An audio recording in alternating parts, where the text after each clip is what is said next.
बिस्मिल्लाहिर्रहमानिर्रहीम। अस्सलाम वालेकुम दोस्तों, सोशल मीडिया पे ये ख़बर गर्दिश कर रही है कि मुहसिन पाकिस्तान डॉक्टर अब्दुल कदीर ख़ान का इंतकाल हो चुका है।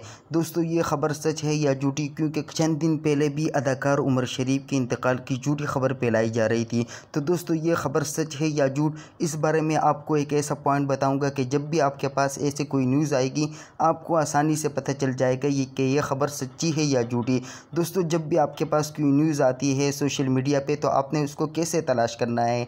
आपने जाना है फेसबुक पे या ट्विटर पे और इस खबर के मुतालिक सर्च करना है आपको। तो जैसे ही आप सर्च करेंगे आपके सामने जो लेटेस्ट जो पोस्ट आती है, आपने उसके कमेंट चेक करने हैं, कमेंट में लोग क्या तबसरा कर रहे हैं। तो आप जब भी इस तरीके से कोई न्यूज़ आपके सामने आए तो सोशल मीडिया के मुख्तलिफ प्लेटफॉर्म पर आप लोग चेक करें और वहाँ पर जाके कमेंट पढ़ें कि कमेंट में लोग क्या कह रहे हैं। मेरे पास भी जब ये न्यूज़ आई तो मैंने फेसबुक वगैरह पर मैंने चेक किया और चेक करने के बाद अल्हम्दुलिल्लाह मैंने तसल्ली कर ली है कि डॉक्टर अब्दुल कदीर ख़ान अल्हम्दुलिल्लाह ज़िंदा है, क्योंकि कमेंट्स में ज़्यादातर लोगों का यही कहना है। तो आपके पास जब भी कोई न्यूज़ आती है आपने भी इसी तरीके से चेक करना है। दोस्तों, उम्मीद करता हूँ सच्ची खबर मिलने पर आप लोग लाजमी इस वीडियो को लाइक करोगे और चैनल को भी सब्सक्राइब करोगे।